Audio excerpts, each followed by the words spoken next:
RCF.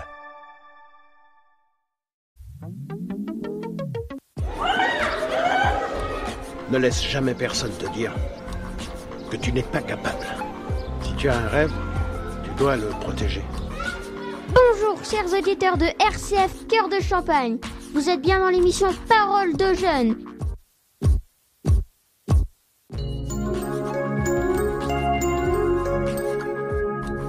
Écoutez les voix de demain. Les élèves du collège Notre-Dame de Châlons-en-Champagne prennent le micro et vous invitent à un rendez-vous captivant.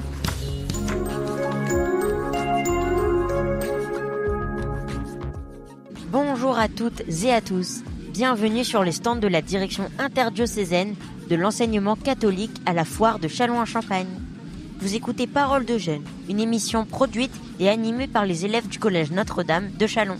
Aujourd'hui, nous recevons Madame Émilie Génard, adjointe au directeur interdiocésain, chargée de mission pour le second degré, et Madame Valérie Poncin, psychologue scolaire.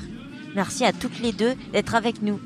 Avec elles, nous allons parler de l'enseignement catholique dans notre région, du rôle de la DIDEC et des projets pour accompagner les élèves et les établissements. Bonjour. Bonjour Noé. Bonjour Noé. Ravie d'échanger avec toi aujourd'hui. Pouvez-vous nous présenter votre mission respective au sein de la DIDEC ? Donc Émilie Génard, je suis chargée de mission et adjointe au directeur interdiocésain pour le second degré. Au niveau de mes missions, elles sont très variées. J'accompagne les chefs d'établissement sur des projets, je réponds aux problématiques des établissements, je me déplace sur tout le territoire de la Marne et des Ardennes. Et puis, j'ai une mission d'appui aussi au directeur diocésain. Moi, en tant que psychologue de l'éducation, parce que dans les établissements privés et la direction interdiocésaine, on parle de psychologue de l'éducation plus que de psychologue scolaire, mais notre travail est à peu près identique. Donc, moi, ma mission consiste avant tout, c'est une mission d'accompagnement au service de l'épanouissement et de la réussite de chaque élève. Et mon rôle, en fait, s'articule autour de 3 grands axes, toujours en lien avec le projet et les valeurs de l'enseignement catholique. Le premier axe, c'est l'accompagnement des élèves. Donc j'interviens à la demande des équipes enseignantes et des familles lorsqu'un enfant ou un adolescent rencontre des difficultés, qu'elles soient d'ordre scolaire, des difficultés d'apprentissage, des troubles 10, un manque de motivation, des difficultés aussi comportementales avec de l'agitation, de l'opposition, des difficultés relationnelles, ou des difficultés émotionnelles, comme de l'anxiété, un manque de confiance en soi, de la tristesse. Et mon travail consiste à évaluer la situation, à offrir un espace d'écoute neutre et bienveillant, et à aider le jeune à mieux comprendre son propre fonctionnement pour surmonter ces obstacles. Un deuxième axe, c'est le soutien aux équipes pédagogiques. Donc je suis une personne ressource pour les enseignants et les chefs d'établissement. Je les aide à analyser des situations complexes, à adapter leur pédagogie pour des élèves à besoins éducatifs particuliers et à mettre en place aussi des projets favorisant le bien-être de tous, par exemple sur la prévention du harcèlement ou la gestion des émotions. C'est un travail de collaboration pour trouver les réponses les plus justes possibles au sein de la classe et de l'établissement. Un autre axe, c'est le dialogue avec les familles. Je sers de pont entre l'école et la famille, j'accueille les parents, j'écoute leurs préoccupations et je travaille avec eux pour construire des solutions cohérentes entre la maison et l'école. Cette alliance est essentielle pour la progression de l'enfant. Qu'est-ce qui vous a donné envie de travailler dans ce domaine ?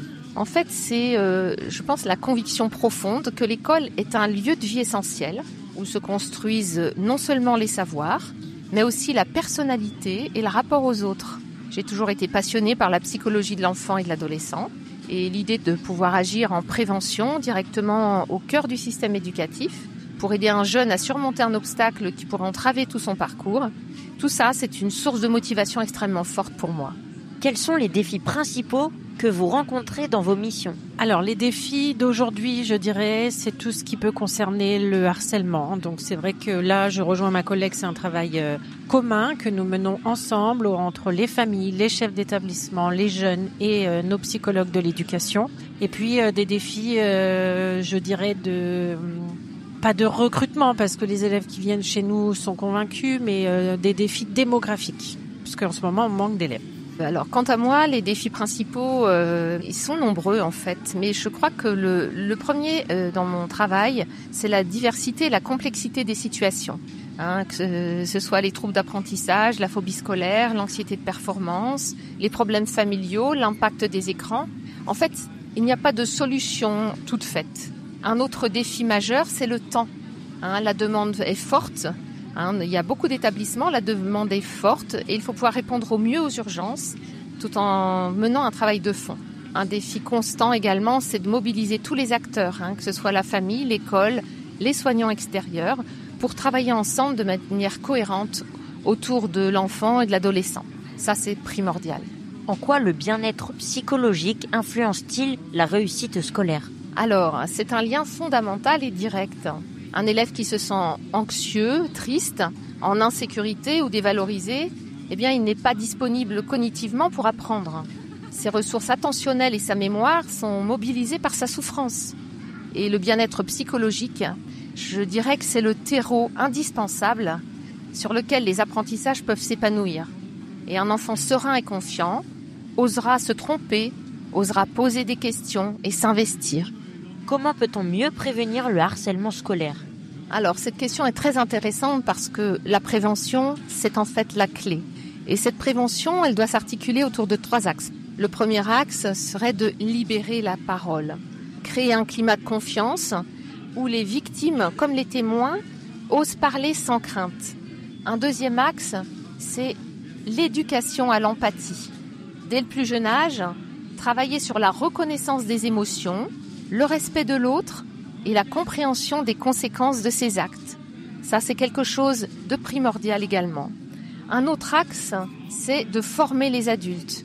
S'assurer que tous les personnels sont formés pour détecter les signaux faibles et réagir de manière rapide, juste et coordonnée. Et des programmes de prévention clairs, connus de tous, sont essentiels. Madame Génard, avez-vous déjà eu des cas de harcèlement ?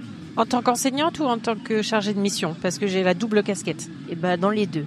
Alors, je dirais qu'en tant qu'enseignante, dans ma discipline en tout cas, pas directement. Dans l'établissement où j'exerçais juste auparavant, oui. Ça a été compliqué en tant qu'enseignante parce qu'on se sent seul. Voilà, on a mené un travail d'équipe avec bien sûr la professeure principale et puis le chef d'établissement. C'est malheureusement une jeune fille qui a fait de la phobie scolaire et ça a été compliqué de l'accompagner. Au niveau de mon poste, au niveau de la direction diocésaine, je suis malheureusement confrontée à des situations de harcèlement assez fréquemment. Dans ce genre de situation, immédiatement, je préviens le chef d'établissement qui bien souvent est déjà prévenu. Et puis, on essaye vraiment d'avoir un échange avec les psychologues, même si elles sont très souvent sollicitées sur le terrain. Quand il s'agit de situations d'urgence, ce n'est pas moi qui vais intervenir en premier lieu, c'est bien évidemment Madame Poncin. Madame Poncin, qu'est-ce qui vous donne de l'espoir dans votre métier ? Je pense que c'est la résilience incroyable des enfants. Voir un jeune qui est en grande difficulté reprendre confiance, s'épanouir et retrouver le goût d'apprendre est la plus belle des récompenses. Et l'engagement des équipes pédagogiques et la collaboration fructueuse avec des parents qui sont soucieux du bien-être de leur enfant, ce sont aussi de puissants moteurs d'espoir au quotidien. Si vous aviez un message à transmettre aux élèves qui nous écoutent, lequel ce serait ? Mon message, ce serait « Vous avez le droit de ne pas toujours aller bien et ce n'est pas une faiblesse. Le plus grand courage, c'est de demander de l'aide quand on en a besoin. Parlez à un adulte en qui vous avez confiance. Vous n'êtes pas seul, il y a toujours des solutions. » Et moi, j'ajouterais, là, c'est plutôt avec ma casquette enseignante et mon parcours, de dire aux jeunes qu'ils ont le droit de croire en leurs rêves. On leur met trop souvent des barrières en leur disant tu as tel résultat en mathématiques ou dans n'importe quelle matière, tu n'y arriveras pas. Je ne suis pas d'accord avec ce discours. Moi, j'ai fait le choix d'enseigner en lycée professionnel et c'est par choix. Je crois que chaque élève a des compétences, des qualités qu'il faut mettre en avant. Et j'ai envie de donner aussi un petit message aux enseignants. Osons sortir du fameux BO, donc qui nous donne nos programmes. Osons faire manipuler les jeunes. Osons laisser nos jeunes se déplacer en classe, faire parfois un petit peu de bruit.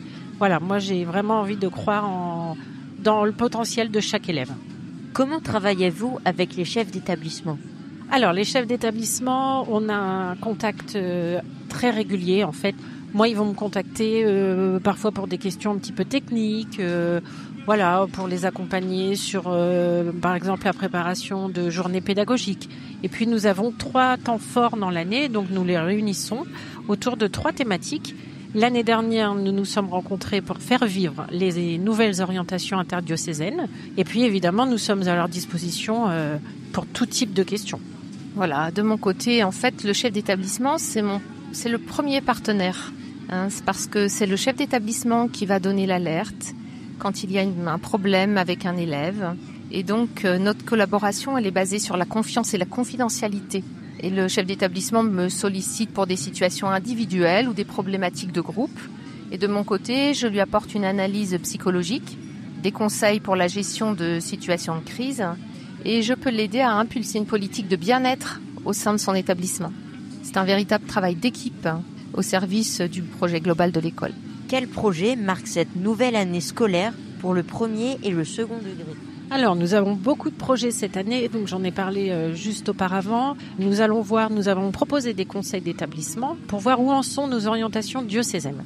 Donc avec 3 axes principaux qui est l'accueil, la bientraitance, la formation intégrale de la personne. Voilà, donc tout ça a été travaillé, disons, pendant à peu près 1 an et demi. Cette année, nos projets prioritaires, c'est de s'intéresser donc à l'EVARS et aux 3 PF, ainsi qu'à l'intelligence artificielle. Quelles sont les valeurs fondamentales que vous souhaitez transmettre à travers l'enseignement catholique ? Moi, je dirais l'accueil de tous. Voilà, il faut oser franchir nos portes, il faut oser rencontrer les chefs d'établissement, les équipes, venir poser des questions et puis, je le redis encore, mais croire en ses rêves. Enfin, qu'est-ce qui vous touche le plus personnellement dans votre engagement au service de l'enseignement catholique ? Ce qui me touche le plus, je dirais que c'est quand un élève se retrouve en situation d'échec et qu'il ne croit plus en lui. Et on peut se sentir en tant qu'enseignant, mais aussi en tant que chargé de mission, quelque peu démuni. Voilà, des élèves qui sont en souffrance aussi, c'est des choses qui me touchent beaucoup personnellement. Comment contacter la DIDEC ? Alors, c'est très simple. Nous avons un numéro de téléphone où vous tomberez sur Nadine Rubaka, qui est notre secrétaire de direction, qui transmet, en fait, c'est notre filtre, qui transmet... En fait, en fonction des situations, elle va transmettre aux différents services. Et nous avons aussi les réseaux sociaux, Pour finir l'émission, quelles sont vos plus grandes fiertés ? Ma plus grande fierté, c'est lorsqu'un élève que je rencontre qui allait mal finit par aller bien.